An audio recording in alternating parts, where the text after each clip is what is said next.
our next speaker is the wonderful Tui Boyes. She is the founder and CEO of Spectrum Education and is a total champion for lifelong learning. And so welcome, Karen. It's great to have you here today. I'm excited, Cathy, and hi, all the viewers. Hi. So it's going to be really, really neat. So you're talking about the Spectrum Education. Tell me a little bit about why you started Spectrum Education. Oh, well, that's a whole topic in itself. But basically, as a teacher, I realized that I was taught what to learn, but not how to learn. And so I really wanted to be able to, how children learn, to teach them how they teach others how children learned and how the brain worked. I also saw the light in children's eyes die around about that age of 6 and 7, that passion for learning die, and I wanted to do something about it. It's so sad, isn't it? Yeah. And that leads really well into my first question, which is, what do you see are the current challenges in the education system? Well, I think the biggest challenge I see is the system is not fit for purpose anymore, that the system is set for the 18th century, which is when the manufacturing age, when we wanted people to be in factories, to be employees. See, employees have to turn up on time, they have to do as they're told, they have to do it to a certain standard, and they clock out at the end of the day. The challenge with that is, and school, by the way, is still the same. The challenge with that is that in the 21st century, the futurists are telling us in the next 10 years, 40% of our 5-year-olds in our school will have to be self-employed. And so because of that, they need completely different mindset and skills than an employee. So to be self-employed, you have to be out. No one knows if you turn up on time. And for the teachers who are watching, if you have that last graduating class in your class this year, please, if you're still marking the roll, the register to know they're there, no one's going to do that when they have to be self-employed. They have to be able to do not only the work, but they have to get the work, they have to invoice the work, they have to be multi-skilled, not one task focused. They have to be problem solvers. So there's so many things that they have to do. And my current problem or challenge with the education system is it's not fit for this current generation and the future generations. And it's quite confronting when you hear people say that the current education system was designed in the 18th century. There's a lot of people who go, oh, I don't know that I believe that. And yet when you stop and think about it, it's absolutely and utterly true. It's even before that, Cathy. It's actually the 14th century where the higher education started just for the rich and the noble people. So it's got a long history, but it needs to be over. Absolutely, absolutely. So what do you wish you'd learned at school? What do I wish I'd learned at school? I wish that I'd learned that life's not fair. I wish that someone had told me that, there are going to be ups and downs, and to be able to cope with those downs, to be able to know that it's okay to have the downs, because then you really know when you experience the ups. So I really wish that I'd been taught that life's not fair. Yeah, absolutely. Because I see so many people that are almost numbing in order to be able to take out those lows, but then they're not getting the appreciation of the highs as well. So correct. Absolutely true. Okay, Karen, you talk about us having a learning to learn superpower. Okay, so please tell me more about that. What do you mean? What is our learning to learn superpower? Well, Cathy, I'm going to ask you a question. If you were walking down the beach and you found this bottle, maybe a lamp that had washed up on the shore, and you knew there was a genie inside, and you rubbed that lamp and the genie popped out, and the genie said to you, you can have one wish. You can wish for anything. There's no restraint on the wishes. What would you wish for? She's thinking. I am thinking. Well, the standard answer to that is an infinite number of wishes, isn't it? Yeah, that's exactly what people say. 1,000,000 wishes. Well, if the genie popped out of the bottle and asked me, what would I wish for? I would wish for the ability to learn, the learning to learn strategies, the learning to learn skills. Because when you can learn, the world is your oyster. You can do anything and have anything and know anything if you have that ability to learn. Mm, mm. So that would Wonderful. be my superpower that I The would love. superpower, absolutely. And we all have that superpower, don't we, We within do, us? Yeah. And if so we it's are about, taught how. yeah. See, school doesn't necessarily teach children how we learn. Mm. And so we have the capacity, but we don't necessarily have the skills on how. Absolutely. Okay, so that leads us into this first question then, which is, how do our brains actually learn? Yeah, so I've got a little diagram for you to help you with this. So this is my wonderful little whiteboard, and there's 3 parts of the learning cycle. There's what we call the input, the output, and then there's this third word here, but let me come to this part in a moment. So input is what most people focus on when they're at school. So what are we learning? What is going into the brain? And the teacher is putting information into the brain. What happens after that is we have to have some form of output. Now, the output is your ability to recall, to be able to explain it, to be able to use the information, to be able to pass a test, which ultimately, which is what school still is about, can you pass the test? Can you pass the exam? Now, and so most people, when they're studying, they are studying for input, not output. Now, the challenge we have is that when you input something, there is going to be a gap here between what was input and what is output. So you're not going to remember everything that we've been told. You're not going to remember everything that you've learned. You're not straight away. You're not going to be able to recall and output everything. So this is where this key part here is so, so important. And I've got to swap hands and sides here because I had it on the wrong side. So this is when we have to relearn. Now, relearning means that you find out where your gap is. You find out what you don't know between the input and the output, and you have to relearn it. So relearning means that you maybe go and watch a video of another teacher teaching it, or you ask questions, or you discuss the information with someone else to try and get clarity, or you read and highlight someone else's work on this, or you create a dance or a mnemonic or a weird way to be able to try and understand the information.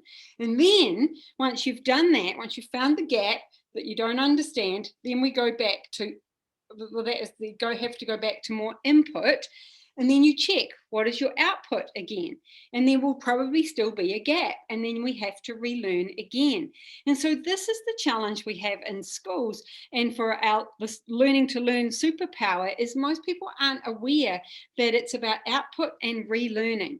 And so if there was a study tip that I always teach, and the most important study tip I teach, it's learn what you don't know. To study what you don't know, go and learn what you don't know. So often we're embarrassed about what we don't know, but we should be excited because that's where the learning opportunity is. So when you've input again, then you're going to check your output again. So these are things like, do you know, remember the old-fashioned flashcards? And you had, something on one side and the answer on the other, and you're going to make piles of all the ones you know and all the ones you don't know. And then you're going to relearn the ones you don't know. You're going to mix them all up, check how many you know, and then you're going to go around and around. Or maybe you ask someone to test you. Or maybe you test yourself by covering and seeing if you remember it. Or you cover it and see if you can redraw the diagram. Or you explain it to somebody else. And the ultimate way that you know that you understand something is that you can teach it. So when you ask me how the brain learns, it learns through this cycle here, going around and around and around. And I love how you've used there the ability to be able to teach somebody else, being able to talk about it with somebody else. And, we can use our friends, we can use other teachers, we can use other people that have got the same interests as us, haven't we, to be able to discuss the stuff that we've learned and to be able to go, hang on a moment, I don't understand that little bit there. How does that little bit there work? And it's that vulnerability around the learning, being able to say, hey, I don't know, I don't understand. You know, in a classroom, this is a high risk move, putting your hand up, because you could be wrong, or worse, you could be right. Goody two shoes, teacher's pet, you always know the answer. And so this is a high risk move, and it needs to be a move that is actually celebrated in a classroom environment. It's like, hey, yay, they're asking questions. Yay, they feel safe enough in my classroom, in my environment, in my place to be able to ask questions and say I don't know, and therefore to learn. And that becomes then a life skill, doesn't it? When you were talking before about the entrepreneurial spirit that we need, or that so many of our 5-year-olds need, is what is the gap? What is the hole in my business plan, or in my understanding of this particular aspect? Who do I go to for help in order to be able to learn? Yeah. And finding that tribe of people that you can then learn with and alongside. Yes. Yeah. Fantastic. Absolutely. Okay, so much of our education system at the moment is around facts and figures. So how can we learn and recall facts and figures? Well, there's 3 main ways that I teach. Well, there's actually 7, but we'll give you 3 today. So the first one is to think about association. The brain learns and remembers mainly through association, by being able to link things together. Oh, this is like this. So it's about finding maybe, well, let me back up a little. The most common question I hear students when they're learning, whether I'm working with university students, teenagers, or young children, the number one question I hear is, why am I learning this? And so you got to have the why. And then they go, but how does this apply to real life? And so that's the tricky part, because if we don't know, and many teachers don't know how it applies to real life, because the truth is teachers are doing what the government has asked them to do, to teach the curriculum. The teachers don't choose the curriculum. The government says this is what you must teach this age group.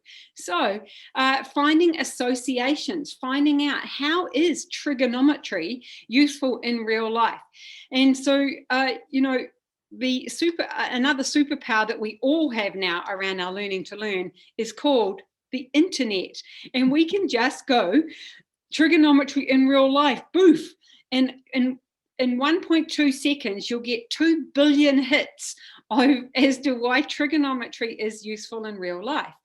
And so we need to associate what we're learning.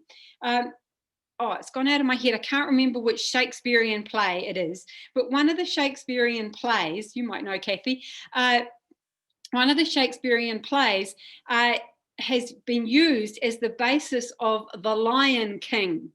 So if you watch The Lion King, is it Hamlet? Oh, I'm really not sure. You know, it's not relevant in our lives. yeah, that's right. But so if you're doing Google it, you'll find it. But you know, if you know The Lion King, then you know the Shakespearean play. And so this is about associating these things together. It's like if you watch I'm showing my age now, Bend It Like Beckham, it's exactly the same plot and storyline as My Big Fat White Wedding, because it's all about cultural differences and generational difference. And it's just one's through soccer and the other one's through weddings. And so when we can associate these things, it makes it so much easier. So that's the first way to be able to remember facts and figures. The second way is through what we call repetition. And so I have a technique called the 1-7-30-6M strategy. Now, let me tell you how forgetting actually occurs. Forgetting occurs often because, or 2 reasons, main reasons. One, we have so many things going on in our head that it just slips our mind, literally, because it didn't even go in. Or second, it's because it's there, but it's been layered by so many other pieces of information. So let me give you an example. My husband is an avid reader. He loves reading, and he has a pile of books beside his bed, and they are this is the books I want to read one day pile. Now, when he walks past that pile, which book does he see? The one on top, right? And so when he thinks about the books that he's going to read, he thinks about the one he's seen most recently, or the one on top, or the one that's most current run on top. Now, I was wondering a few Christmases ago what to buy him for Christmas. And a friend said to me, she said, why don't you take the book from the bottom of the pile?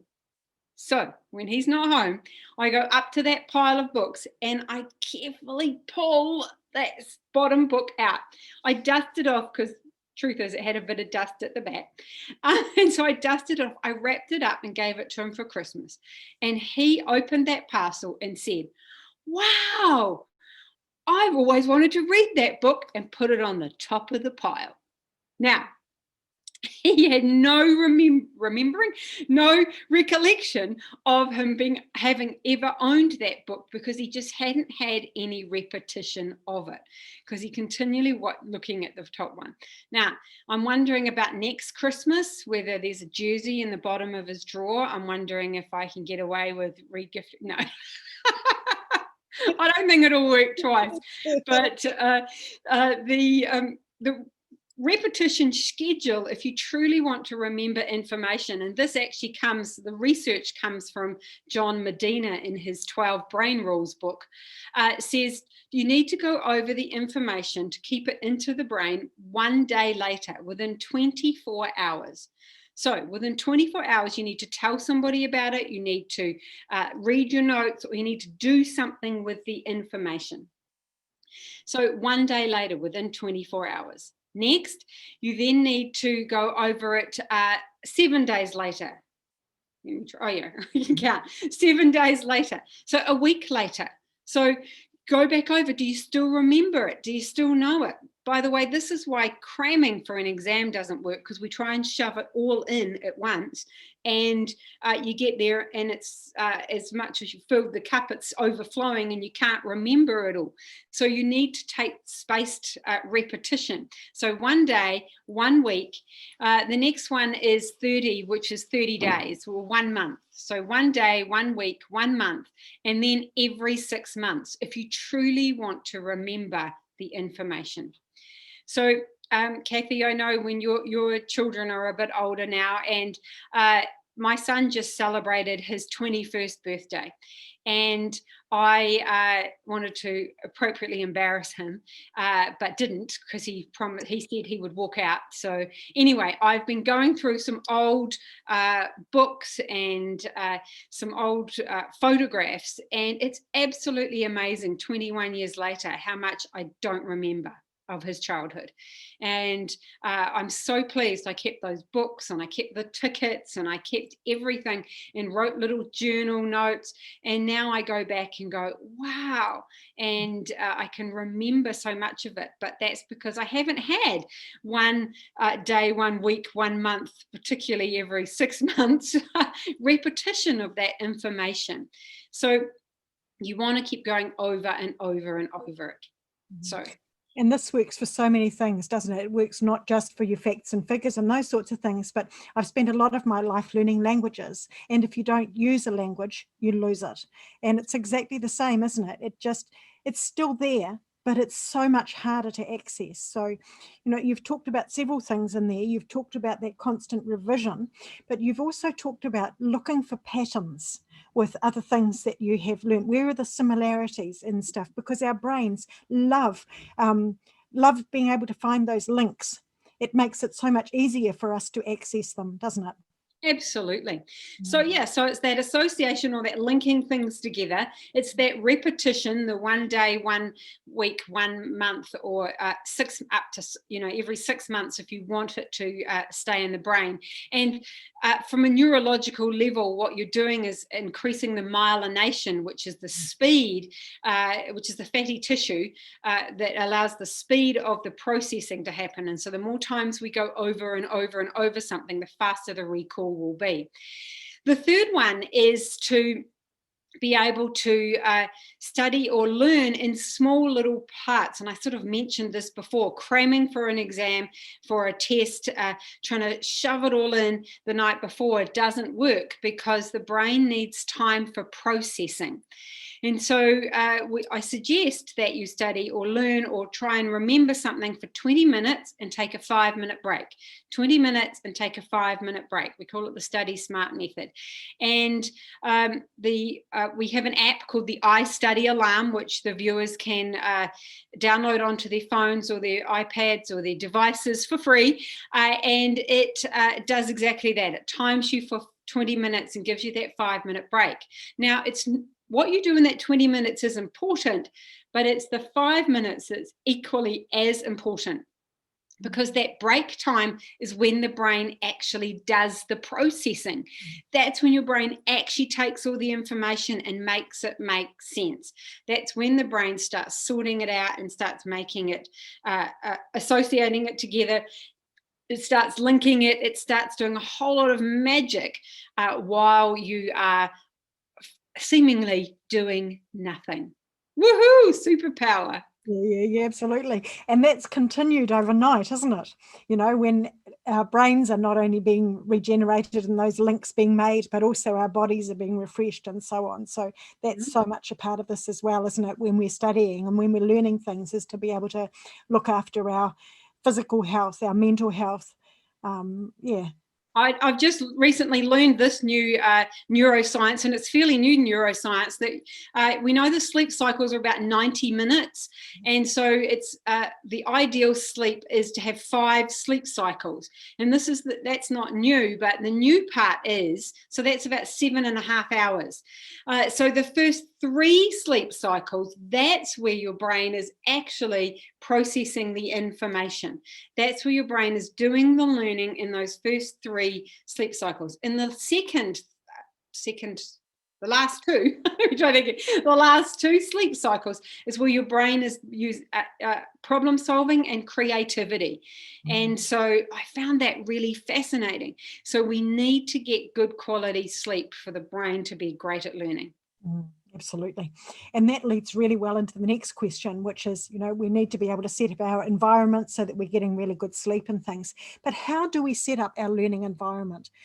Not only for learning at school, but also thinking about our work environments and all of those sorts of things as we go on from school. Yes. So distraction-free is useful. And depending on your level of ability to cope with distraction, that will depend on what that means. But there is a myth that the brain can multitask. We hear this all over and over again. People saying, oh, I can do several things at once. Well, actually, the brain can't. The brain can only focus on one task at a time. And so if you are doing 2 things, 3 things, 4 things, or have distractions in your environment, it will cause the brain to slow down. It will cause the brain to be split in its focus. And what happens is you might get distracted, and then it takes nearly twice as long to get yourself back on track.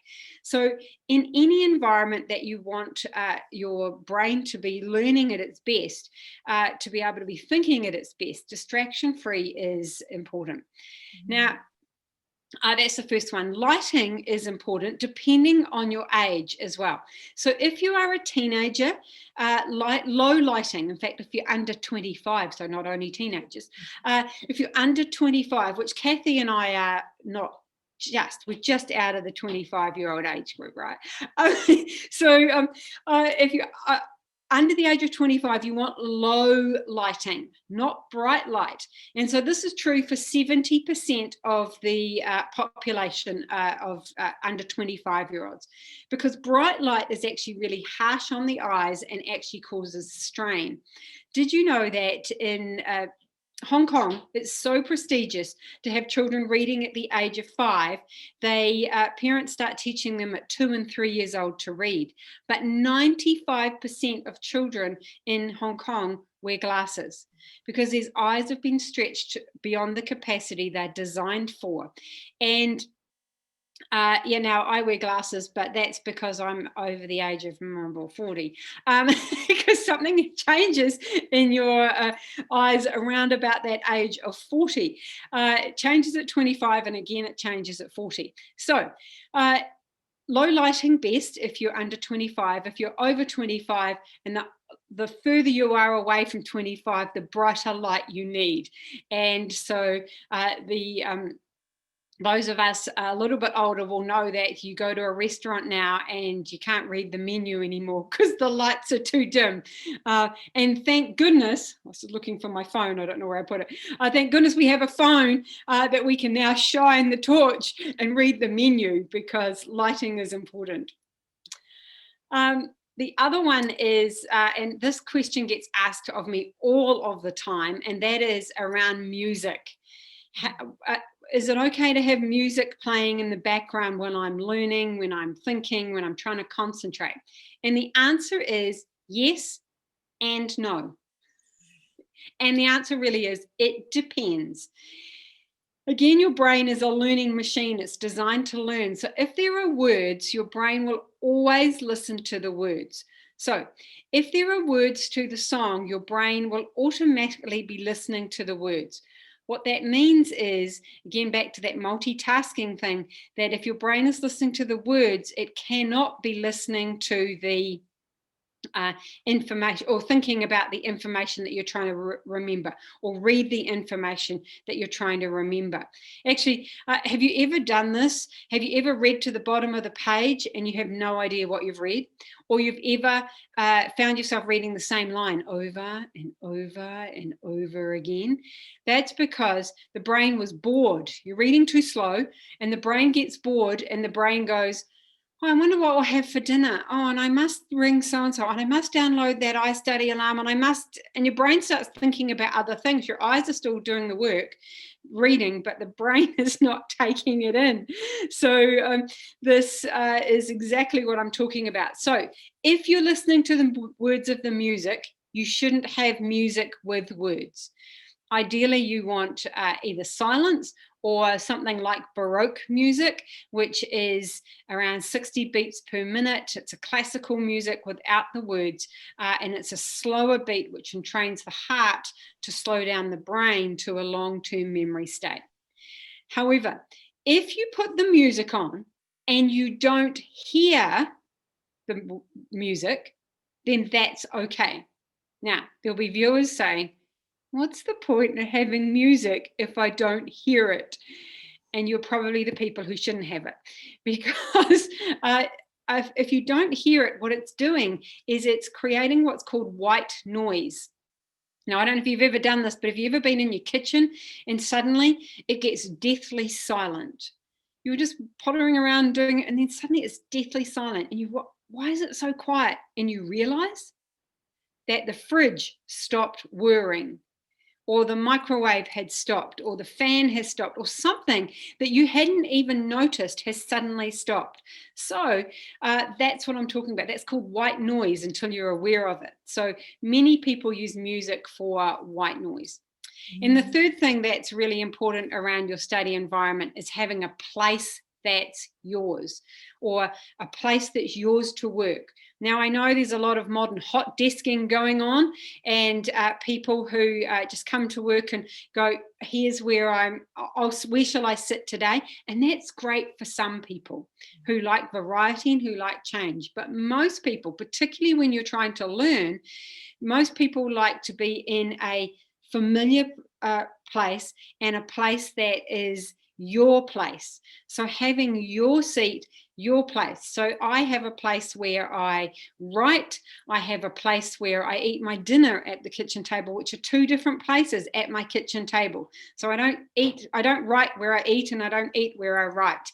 I have a place where I do my creativity, which tends to be on the floor rather than at a desk and chair. So it's finding where your place is for the different tasks that you need to do. And that's a key thing, isn't it? It's again that self-awareness of what's happening for you as you're doing this particular thing. And it's really interesting you're picking up about music, because I've had this conversation many times with one of my sons, and I have 4 of them, and he's saying that he cannot study without music on, and he would not cope at all with Baroque music. He needs to listen to some sort of other music, and generally it is music that does have words. So it's really interesting that you're picking up on that. but it's Probably not hearing the music. That's the point, Cathy. So he's not singing away to it. It's just in the background. It's in its comfort zone, and it makes him feel safe, or makes him feel like this is my space. So it creates that white noise in that space around him. Yeah. Yeah. And I've got another guy that I know really well. And when he's got to do some sort of creativity, he actually puts on heavy metal in the background. Yeah. Right. And it's just like it shuts out absolutely everything else. And then he can concentrate on doing what he's trying to do. Yes. Yeah. Yeah. Absolutely. Yeah. Yeah. And really interesting how you're talking about creating that space, the space to be able to do the creativity, to be able to do the repetition, all of those sorts of things, every different task needing its own space in a way. And that's not easy in the way that so many families are living now. And the smaller the space gets that we live in, the harder it is to be able to find our own space, to be able to do different things. It could even be that you wear a certain hat, like you put a hat on to say, hey, I'm in creativity mode now. Or you put a scarf around your neck that says, hey, I'm in concentration mode right now, or whatever it is. So it could be an article of clothing. Like many of us, when we are at home, we just sloth around in our clothes. But, you know, when you come to do a Zoom interview, put your jacket on. So now I'm in role, and now I'm in that place that I need to be able to concentrate and think in a certain way. Yeah, and it is that link with mindset, isn't it? It's that releasing. Our brains really are amazing, aren't they? They are indeed.